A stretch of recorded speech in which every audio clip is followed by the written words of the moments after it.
le monde et bonsoir docteur. Bonsoir Taïne, bonsoir à tous. C'est toujours un plaisir d'être avec vous dans l'émission Parents ce soir. Suivez-nous car nous allons parler de la pousse des cheveux de bébé.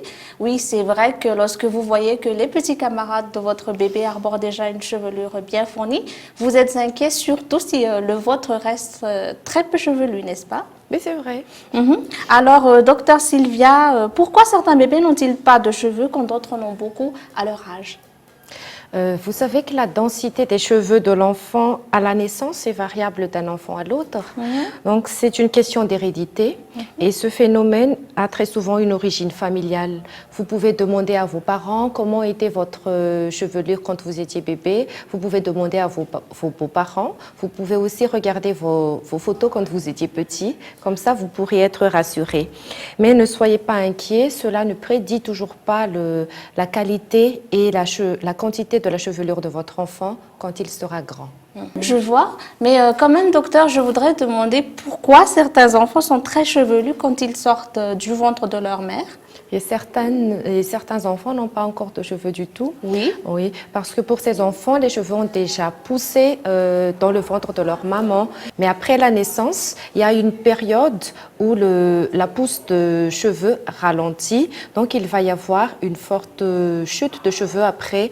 Donc, c'est aussi normal que les parents soient un peu inquiets quand les bébés ont eu une touffe de cheveux très importante à la naissance et qu'ils perdent cette chevelure. C'est un peu inquiétant, mais c'est normal.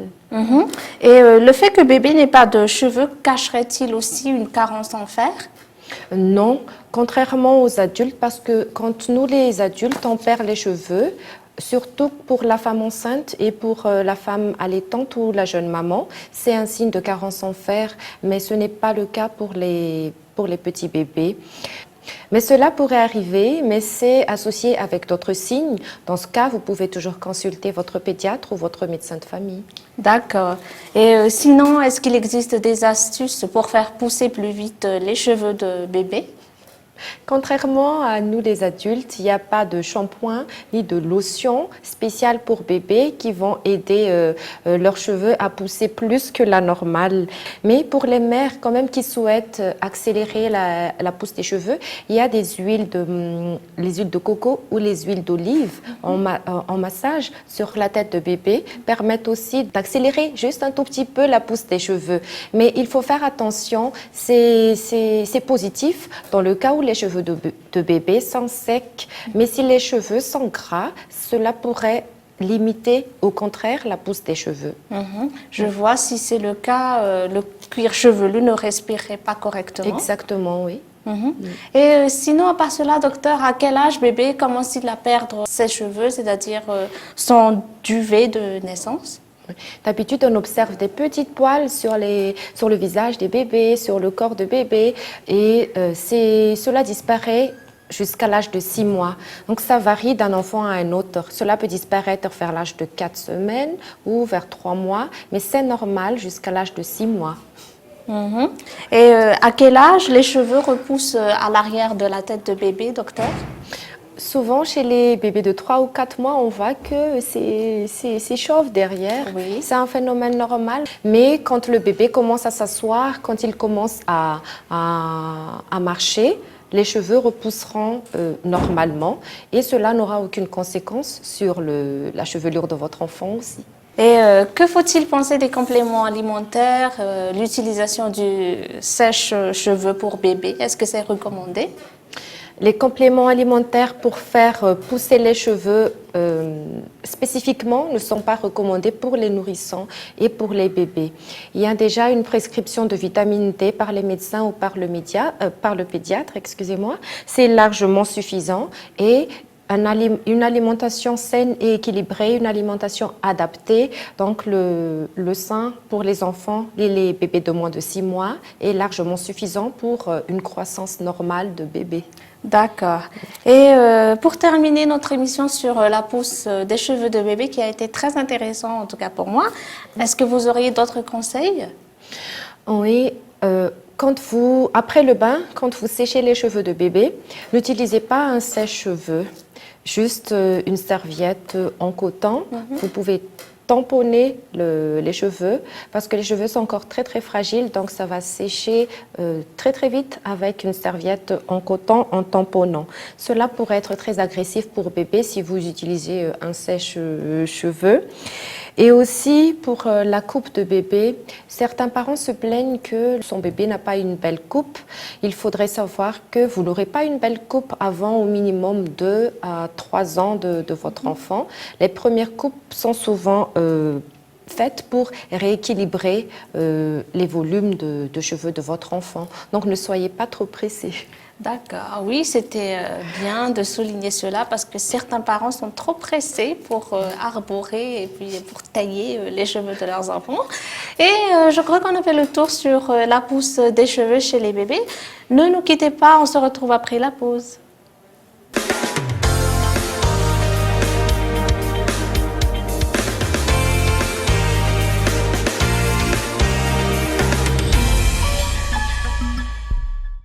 Mon quotidien n'est pas toujours idéal, mais ma peau peut l'être. Idéalia de Vichy. Il agit couche par couche dans l'épiderme. C'est cliniquement prouvé. Rides lissées, pores resserrés, la peau retrouve son éclat naturel. Idéalia. Et maintenant pour vos nuits, Idéalia Skin Sleep. Vichy Laboratoire. Parce que la peau de votre bébé est dotée d'une richesse insoupçonnée, un capital unique pour toute une vie, aujourd'hui, Mustela réinvente ses soins. De nouvelles formules toujours sans parabènes, sans phtalates, sans phenoxyéthanol, une moyenne de 92% d'ingrédients d'origine naturelle et enrichis d'un nouvel actif breveté, le persios d'avocat. Parce que c'est maintenant que se joue l'avenir de la peau de votre enfant, Mustela lui apporte un soin unique dès aujourd'hui et pour demain. Quand on devient femme, après un bébé ou quand le corps change, on peut souffrir de sécheresse intime. Roger Cavaillès a créé le premier gel de toilette intime spécial sécheresse aux extraits d'olivier. Chaque jour, il aide à maintenir l'hydratation naturelle. Roger Cavaillès spécial sécheresse pour oublier la sécheresse intime.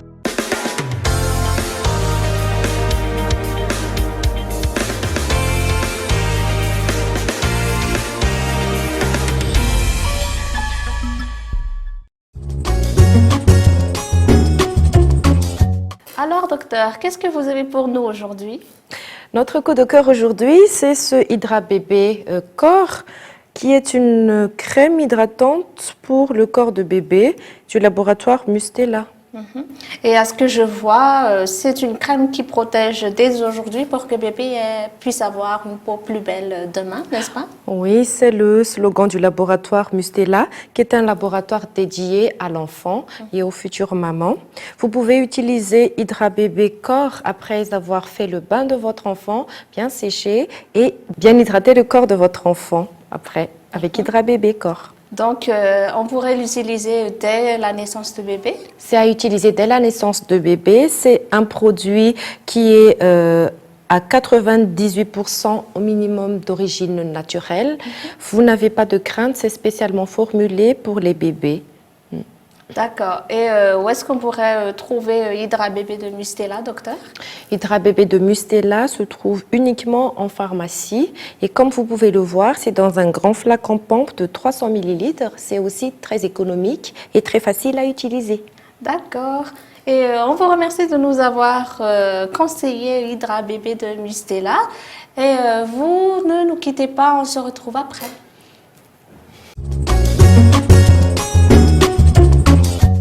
Nous voici déjà dans la dernière rubrique de notre émission, la rubrique Allô docteur. Ce soir, je vais lire la question de Monique. Ma fille de 2 mois et 2 semaines prend moins ses biberons. À ce jour, elle pèse 4,6 kg pour 55 cm. Elle a pris 2,5 cm en 15 jours. Je ne comprends pas tellement l'inquiétude de Monique, mais vous pourriez en dire plus, docteur? Je suppose donc que la fille de Monique a un allaitement mixte parce qu'elle est nourrie au biberon et comme elle a 6 mois, je suppose donc que la fille de Monique a moins de... Je suppose donc que la fille de Monique prend à la fois des biberons et est nourrie au sein parce qu'elle a moins de 6 mois. Mais si votre fille prend du poids ce qui est le cas dans le mail que vous nous avez envoyé, c'est rassurant. Mais l'appétit d'un bébé aussi peut varier d'un jour à un autre. Pendant la journée aussi, l'appétit peut varier. Mais on constate parfois une baisse d'appétit qui est normale, comme chez nous les adultes aussi. Des fois, on n'a pas trop envie de manger, c'est normal. Mais rassurez-vous, cela va être temporaire. Ne forcez surtout pas votre enfant à manger, à terminer ses biberons ou à prendre le sein si l'enfant n'en a pas envie. Mais ce que vous pouvez faire aussi, c'est que vous pouvez donner le sein dans un endroit calme, dans un endroit tranquille, parce que bébé commence à s'éveiller vers l'âge de 2 mois. Bébé commence à s'éveiller, à entendre ce qui l'entoure. Donc, il a peut-être besoin de calme. Donc, essayez cette méthode. D'accord. J'espère qu'on a su apaiser l'inquiétude de Monique. Vous aussi, on vous rappelle que si vous avez des questions ou des inquiétudes, n'hésitez pas à nous les envoyer sur parents@magicmultimedia.mg. On vous répondra instantanément ou on va répondre à vos questions sur le plateau. C'est avec un grand plaisir. Et c'est aussi la fin de notre émission. On vous remercie de nous avoir suivis. On se retrouve dès la semaine prochaine. Au revoir.